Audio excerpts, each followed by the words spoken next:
మిమ్మల్ని బట్టి నీకు వందనాలు స్తుతి స్తోత్రాలు నాయన తండ్రి. బిడ్డలు ప్రభువా చేసినటువంటి యాక్షన్ సాంగ్స్ ద్వారా పాడిన పాటల ద్వారా మీ నామం మహింపరచబడిందని నమ్ముచున్నాం తండ్రి. అలాగే నాయన కథ చెప్పుకోవచ్చుండగా తండ్రి బిడ్డలకి గుర్తుపెట్టుకునే జ్ఞానములు దయచేయండి తండ్రి. మంచి ఆలోచన శక్తిని దయచేయండి తండ్రి. ఏసయ్య తండ్రి నాయన వీరు మనస్సులను ప్రభువా నేను నీవే జాగ్రత్తగా కాయమని కోరుకుంటున్నాం ప్రభువా. ఏసయ్య నా యొక్క చిన్న ప్రార్థన మీ పాదాల చెంతకు చేర్చుకోమని నా ప్రియుడు నా ప్రియరక్షకుడైన యేసుక్రీస్తు వారి పరిశుద్ధ నామంలో ప్రార్థన చేశాడు వేడుకొని చూపొంది ఉన్నాము తండ్రి. ఆమేన్. కూర్చోండి.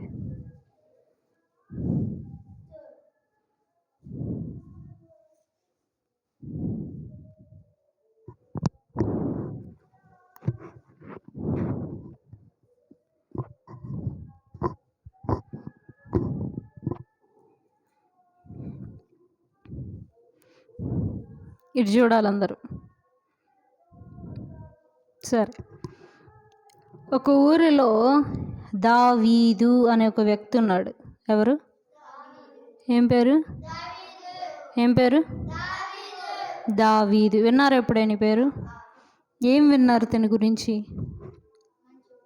మంచోడు, ఇంకా లోబడి ఉంటాడు, ఇంకా భయభక్తులు కలిగినటువంటి వాడు, ఇంకా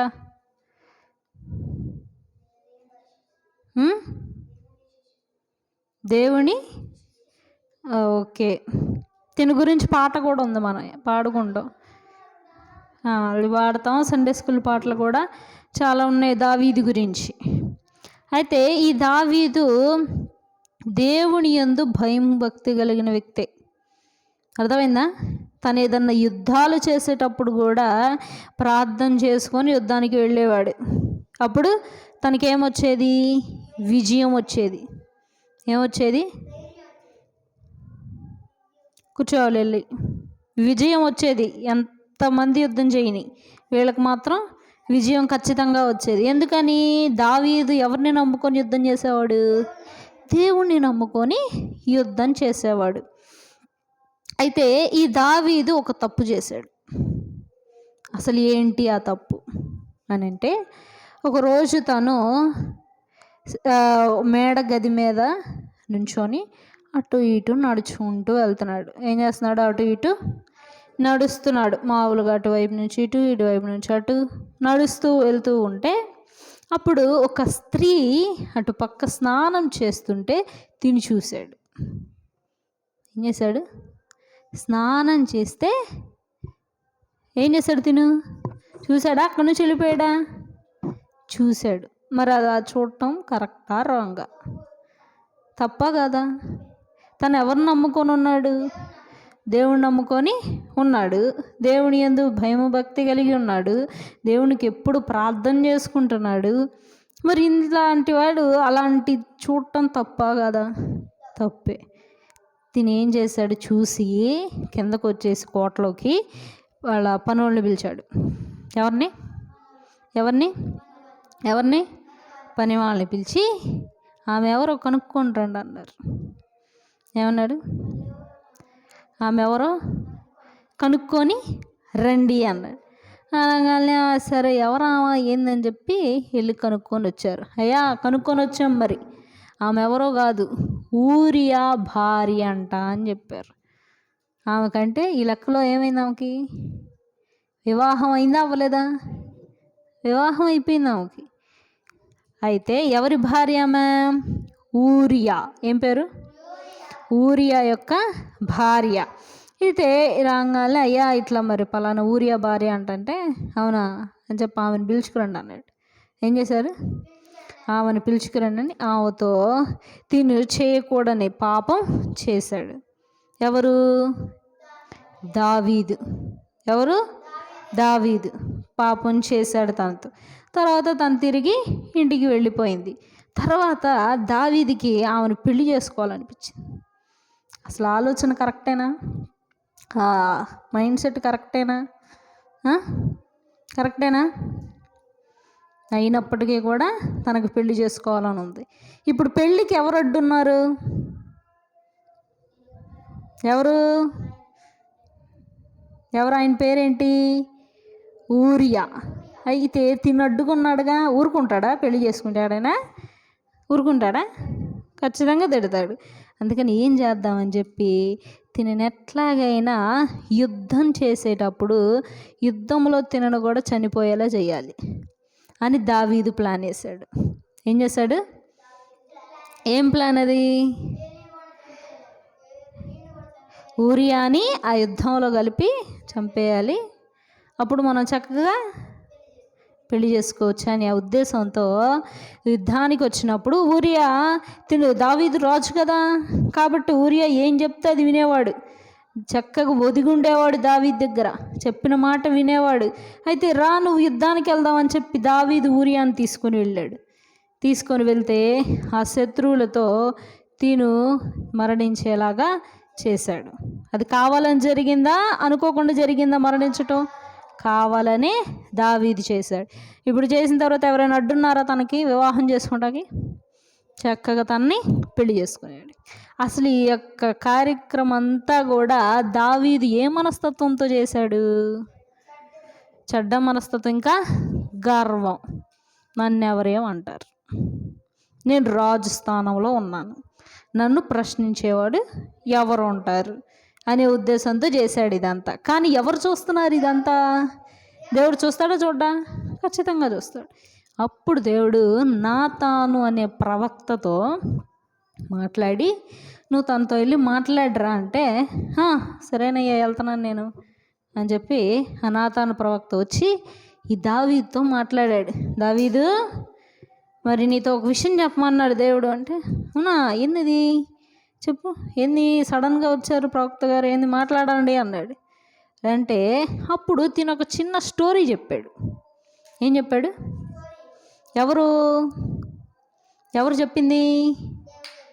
ఎవరు చెప్పింది? నాతాను ప్రవక్త. తిన ఒక స్టోరీ చెప్పాడు. ఏం స్టోరీ చెప్పాడంటే, ఒక వ్యక్తి ఉన్నాడు, ఇద్దరు వ్యక్తులు ఉన్నారు. ఒక ఆయన దగ్గర గొర్రెలు చాలా ఉన్నాయి, గొర్రెలు మేకలు బోల్డ్ ఉన్నాయి. కానీ ఇంకొక ఆయన దగ్గర ఒక్కటే ఉంది గొర్రె. ఎన్నున్నాయి? దాన్నే ప్రేమగా ఇష్టంగా బాగా పెంచుకున్నాడు అనమాట. ఒకే ఒక్క గొర్రె. కాబట్టి దాన్ని ఏం చేశాడు? ప్రేమగా పెంచుకున్నాడు. అంటే తను అన్నం తినేటప్పుడు వచ్చి తినేదంట, అది కూడా తను నీళ్ళు తాగుతుంటే వచ్చి నాకు కూడా నీళ్ళు అనిద్దంటే వచ్చి చక్కగా నీళ్ళు ఇస్తూ దాన్ని అంత ప్రేమగా చూసుకున్నాడు. అంటే ఈ వ్యక్తి ఆ గొర్రె ఇద్దరే ఉంటారు, అంత ప్రేమగా చూసుకున్నాడు. అయితే ఇంకొక వ్యక్తి దగ్గర ఎన్ని ఉన్నాయి? గొర్రెలు కానీ మేకలు కానీ చాలా ఉన్నాయి, విస్తారంగా ఉన్నాయి అన్నమాట. అయితే ఈ ఫస్ట్ వ్యక్తి దగ్గరికి, అంటే ఎక్కువ గొర్రెలు ఉన్న ఆ వ్యక్తి దగ్గరికి ఒక అతిథి వచ్చాడు. ఎవరు వచ్చారు? అతిథి అంటే గెస్ట్. అతిథి అంటే గెస్ట్. వాళ్ళు వచ్చారు. గెస్ట్ వచ్చినప్పుడు మనం ఏం చేస్తాం? ఇంటికి వస్తే ఎవరైనా అతిథి వస్తే కూర్చోబెడతాం, ఇంకా డ్రింక్స్ ఇస్తాం, ఇంకా అన్నం పెడతాం, ఇవన్నీ చేస్తాం కదా. వాళ్ళకి భోజనం పెడతాం లేదా? ఖచ్చితంగా పెడతాం. అలాగే మరి ఇప్పుడు ఈ ఎక్కువ గొర్రెలు ఉన్న ఈ వ్యక్తి కూడా ఏం చేయాలి? తనకి భోజనం పెట్టాలా లేదా అతిథి వచ్చినప్పుడు? అయితే తిన దగ్గర ఉన్నటువంటి ఆ గొర్రెల్ని అన్నిటినీ విడిచిపెట్టి ఇంకో వ్యక్తి దగ్గర ఒకటే ఉంది కదా గొర్రె, ఆ గొర్రెని తీసుకొచ్చి వండి తినకి ఆహారం పెట్టాడు. ఏం చేశాడు? ఒక్కగానొక్క గొర్రెను, ఆ గొర్రెని తీసుకొచ్చి ఆ వ్యక్తి దగ్గర ఏం చేశాడు? బలి చేసేసి కూర వండి ఎవరికి పెట్టాడు? అతిథికి పెట్టాడు. అంటే తన దగ్గర ఏమి లేవా? తన దగ్గర గొర్రెలు కానీ మేకలు కానీ చాలా ఉన్నాయి. కానీ ఏం చేశాడు? ఒక్కదాన్ని ప్రేమించిన దాన్ని, మంచిగా చూసుకుంటున్న దాన్ని, కంటికి రెప్పలో కాస్తున్న దాన్ని ఏం చేశాడు? తెచ్చేసుకొని, అంటే తను ఇంక నోరు తెరవగలడా? తెరవలేడు. ఎందుకు? ఆస్తిపరుడే కదా. అన్ని గొర్రెలు అన్ని మేకలు ఉన్నాయంటే ఏమన్నంటే కొడతాడు, ఏమన్నంటే తిడతాడు. అందుకని చెప్పి ఎవరేమంటారు అనే ఉద్దేశంతో ఆ గొర్రెని తీసుకొచ్చి వండి ఏం చేశాడు? అతిథికి ఆహారం పెట్టాడు. అతిథికి తెలుసా అది? తిన్నాడు ఆయన, ఆహారాన్ని వెళ్ళిపోయాడు. ఈ స్టోరీ అంతా నాతాను ప్రవక్త చెప్పిన తర్వాత ఇటు చూడాలి. నాతాను ప్రవక్త చెప్పిన తర్వాత దావీదు కోపం వచ్చింది. దావీదుకి ఏమైంది? ఎందుకు కోపం వచ్చింది? ఒక్కదాన్ని ఆ గొర్రెని అంత ప్రేమగా చూసుకుంటే ఆయన గొర్రెల్లో తెచ్చి వండొచ్చుగా కూర. కానీ ఏం చేశాడు? అంత ప్రేమగా చూసుకుంటే దాన్ని తీసుకొచ్చి వధించి కూర వండి అతిథికి పెట్టాడే. అసలు ఎవరా మనిషి అంత ఘోరంగా, ఎందుకు అట్టున్నాడని చెప్పి కోపం వచ్చేసింది దావీదుకి. అప్పుడు నాతాను ప్రవక్త అన్నాడు, ఆ వ్యక్తి ఎవరో కాదు నువ్వే అన్నాడు. ఏమన్నాడు? ఆ వ్యక్తి ఎవరో కాదు నువ్వే అన్నాడు. అసలు దావీదు ఎందుకు అయ్యాడు ఆ వ్యక్తి? ఏం చేశాడు? ఉరియా తన భార్యను మంచిగా చూసుకుంటూ తన భార్య సుఖంగా ఉన్నప్పుడు తిని మధ్యలోకి వచ్చి ఏం చేశాడు? తనకి భార్యలు ఉన్నారు, దావీదుకి భార్యలు లేరు కాకుండా కాదు, భార్యలు ఉన్నారు, అయినప్పటికీ కూడా తను కావాలి అనే మనస్తత్వంతో ఈ పని చేశాడు. ఈ కథ అంతా వినంగానే గుండె పగిలిపోయింది దావీదుకి ఒక్కసారిగా. అమ్మో, ఏంది ఇంత పెద్ద పాపం చేశానా నేను, తెలిసి తెలియకుండా చేసేసాను, కనీసం దేవుడు నన్ను చూస్తున్నాడన్న జ్ఞాపకం కూడా ఉంచుకోలేదు నేను అని ఆలోచిస్తూ తర్వాత నాతాను ప్రవక్త ఇవన్నీ చెప్తూ, నువ్వు ఇంత ఘోర పాపం చేసావు, ఊరియా ఏం తప్పు చేశాడని తన్ని చంపించావు, శత్రువులతో తన్ని చంపించేసావు. అంటే ఎవరు చూడలేదు, ఎవరికి తెలియదు అనుకుంటున్నావా? అంటే దేవుడు చూడలేదని నీ ఉద్దేశం? ప్రతీదీ చూశాడు దేవుడు. అయితే నీ యొక్క భార్యకి, అంటే ఊరియా భార్యని వివాహం చేసుకున్నావుగా, ఆమె ఇప్పుడు గర్భవతిగా ఉంది. ఎవరి ద్వారా? దావీదు ద్వారా ఆమె గర్భవతిగా ఉంది. ఆ పుట్టబోయే బిడ్డ ఖచ్చితంగా చనిపోతాడు అని చెప్పాడు. ఏం చెప్పాడు ఈ ప్రవక్త? ఆ బిడ్డ ఖచ్చితంగా చనిపోతాడని చెప్పాడు. ఆ మాట వినంగానే తిను షాక్ అయ్యాడు. ఏం చేయాలి అని. తర్వాత ఆ ప్రవక్త మాట్లాడి వెళ్ళిపోయాడు. అనుకున్నట్టుగానే బిడ్డ పుట్టాడు, అనుకున్నట్టుగానే బిడ్డ జన్మించాడు. జన్మించగానే ఆ బిడ్డ అనారోగ్యంతో ఉన్నాడు. ఎందుకు అనారోగ్యం వచ్చింది బిడ్డకి? ఎందుకు? దేవునికి ఆ బిడ్డ ఇష్టమైన బిడ్డ, పాపం చేస్తూ వచ్చినటువంటి బిడ్డ, ఒకరిని మరణించిన తర్వాత ఒకరిని బలి తీసుకున్న తర్వాత వచ్చిన బిడ్డ. అటువంటి బిడ్డ దేవునికి ఇష్టమా? అటువంటి పని చేసిన వాళ్ళు ఇష్టమా దేవునికి? అందుకని వాళ్ళు ఎంతో బిడ్డ పుడతాడు చక్కగా ఆనందంలో ఉన్నారు. కానీ ఆ బిడ్డ ఏమవుతాడని నాతాను ప్రవక్త చెప్పాడు? చనిపోతాడు, దేవుడు చంపేస్తాడని. అయితే ఆ బిడ్డ పుట్టడంతోనే అనారోగ్యంతో పుట్టాడు. అనారోగ్యంతో బాధపడుతూ ఉన్నాడు, చిన్న బిడ్డ బాధపడుతూ ఉంటే అప్పుడు దావీదు మోకరించి చేతులు జోడించి కళ్ళు మూసుకొని దేవునికి ప్రార్థన చేస్తూ ఉన్నాడు. నా ఆహారం ఏమీ తినకుండా, నీళ్లు కూడా తాగకుండా, నీళ్లు తాగట్లా, ఏమీ తినట్లా, ప్రార్థన మీద ప్రార్థన గదిలో తలుపేసుకొని ప్రార్థన చేస్తూనే ఉన్నాడు. చేస్తున్నాడు. అందరూ ఆశ్చర్యంగా చూస్తున్నారు. పాపం బ్రతుకుతాడేమోలే, ఇంతలా ప్రార్థన చేస్తున్నాడు కదా దేవునికి, ఉపవాసం ఉండి చేస్తున్నాడు అని చెప్పి ప్రార్థన చేస్తూ ఉన్నాడు. మరి ఇప్పుడు ఆ బిడ్డ బ్రతకడా తను చేసే ప్రార్థనకి?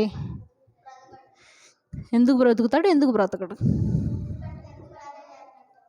ఎందుకు బ్రతుకుతాడంటే ప్రార్థన చేస్తున్నాడు కాబట్టి. ఎందుకు బ్రతకడు? తిని ప్రార్థన చేస్తూ ఉన్నాడు. చివరికి బిడ్డ చనిపోయాడు.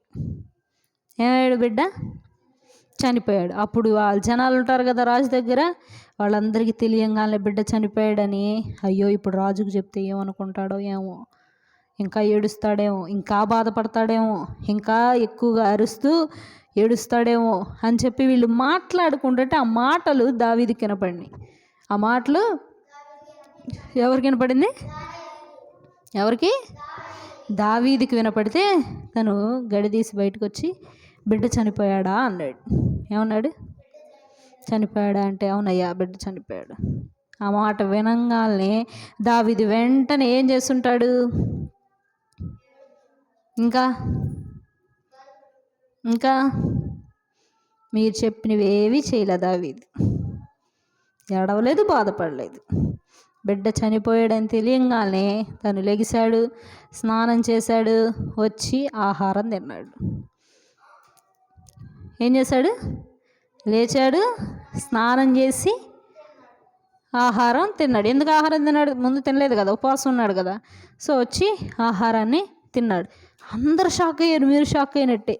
బిడ్డ చనిపోతే ఎవరైనా ఏడుస్తారు కానీ ఎట్టుంటారా అని చెప్పి అందరూ ఈయన అని చెప్పి వెళ్ళి ఆయన అడిగారు, ఏమయ్యా ఏంటి రాజుగారు మీరు బిడ్డ ఉన్నప్పుడల్లా ఉపవాసం ఉండి ఏం చేశారు, ప్రార్థన చేశారు. మీరు చనిపోయాడని తెలియగానే ఏం చేస్తున్నారు, మీరు మంచిగా లేచి స్నానం చేసి చక్కగా ఆహారం తింటున్నారు. ఇదేంది అసలు, ఇదేం లెక్క అని అంటే అప్పుడు ఆయన మాట అంటాడు, ఏమని, నేను ముందు ప్రార్థన చేసింది ఎందుకు, తను ప్రాణాలతో ఉన్నప్పుడు దేవుడు ఏమన్నా కొద్ది కనికరించి తనకి తిరిగి జీవాన్ని ఇస్తాడేమోనని నేనేం చేశాను, ప్రార్థన చేశాను బ్రతుకుతాడని.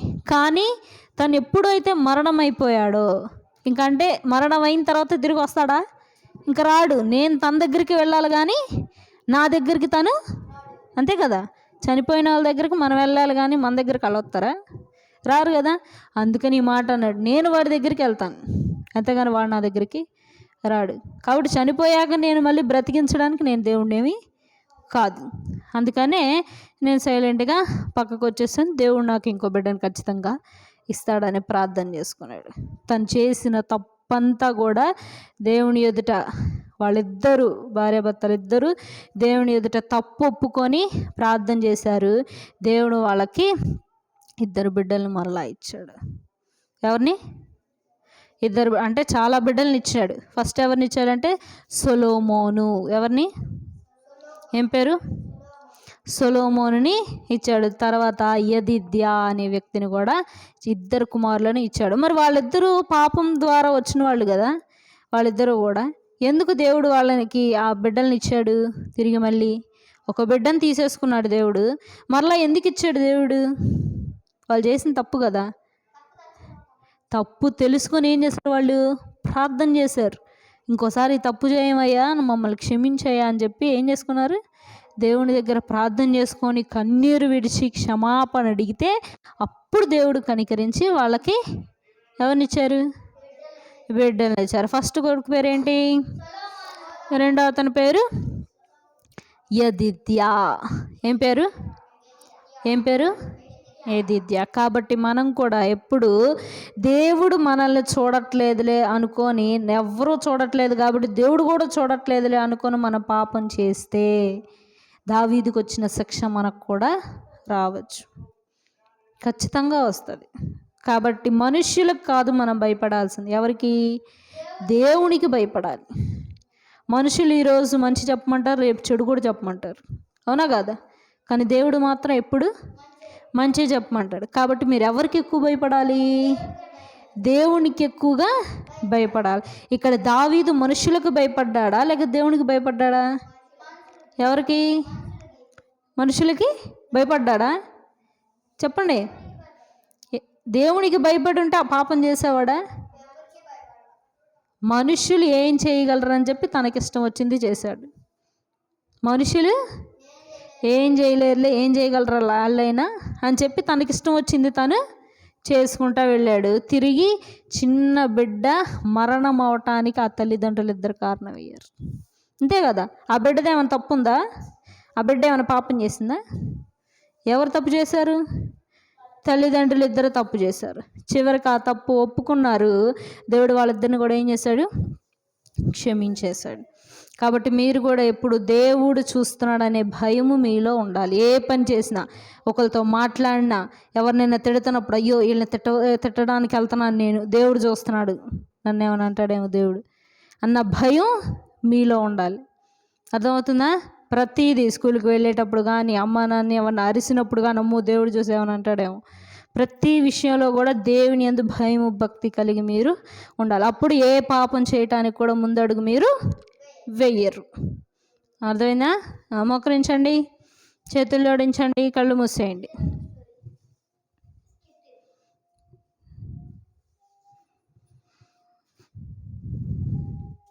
మోకరించాలి, సరిగ్గా చేతులు జోడించాలి, కళ్ళు మూసేయాలి.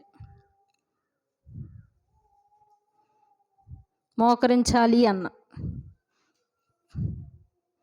తెలుసా తెలీదా, మోకరించడం ఇక్కడ ఉన్న వాళ్ళకి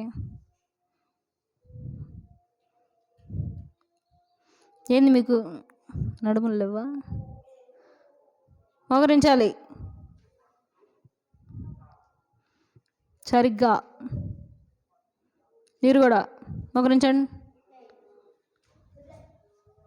మోకరించి సరిగ్గా చేతులు జోడించండి, కళ్ళు మూయండి. కళ్ళు ఎవరు తెరవదు. ప్రార్థన చేసుకోండి అందరు మనసులో. ఏసియా మేము ఇక్కడ నుంచి ప్రభువా ఏ మార్గంలో వెళ్ళినా నువ్వే తోడుగా ఉండేసియా. మేము చెడు బాటలో నడవకుండా నీవే తోడుగా ఉండేసియా. విన్నటువంటి కథ గుర్తుపెట్టుకునే జ్ఞానం ఇవ్వేసేయా. ప్రార్థన చేసుకోవాలి అందరూ.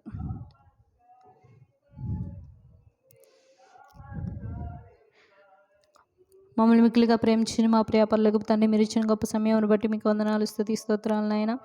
ఎంతోమంది ప్రభు ఈ రోజున చూడకుండా తండ్రి నశించిపోవచ్చుండగానైనా మీరు మమ్మల్ని అలాగ చేయకుండా మమ్మల్ని ఇప్పటికీ సజీవ లెక్కలో ఉంచినందుకే వందనాలు చెల్లించుకుంటున్నాం తండ్రి. నైనా బిడ్డలు చేసినటువంటి ప్రభు యాక్షన్ సాంగ్స్ ద్వారా, పాడిన పాటల ద్వారా మీ నామం మహింపరచబడిందని నమ్ముచున్నాం తండ్రి. అలాగే నైనా బిడ్డలు విన్నటువంటి కథనైనా గుర్తుపెట్టుకునే జ్ఞానం దయచేయండి తండ్రి. మంచి ఆలోచన శక్తిని దయచేయండి ప్రభు. మర్చిపోకుండా నెంబరు వేసుకునే కృపను దయచేయండి తండ్రి. అలాగే నైనా బిడ్డలు ప్రయాణమే గృహాలకు వెళ్ళుచుండగా నీవే క్షేమాన్ని దయచేయండి తండ్రి. ఏసియా మరలా వచ్చే ఆదివారం మేము అందరూ కలుసుకున్నట్టుకు నీవే కృప చూపమని కోరుకుంటూ, అలాగే నేను ఈ బిడ్డల తల్లిదండ్రుల చేతి కష్టార్జితాన్ని మీరు దీవించి మరింతగా ఆశీర్వదించమని కోరుకుంటూ, నా యొక్క చిన్న ప్రార్థన మీ పాదాల చెంతకు చేర్చుకోమని నా ప్రియుడు నా ప్రేరక్షకుడైన యేసుక్రీస్తు వారి పరిశుద్ధ నామములో ప్రార్థన చేసి అడిగి వేడుకొని చూపొంది ఉన్నాము తండ్రి. ఆమేన్.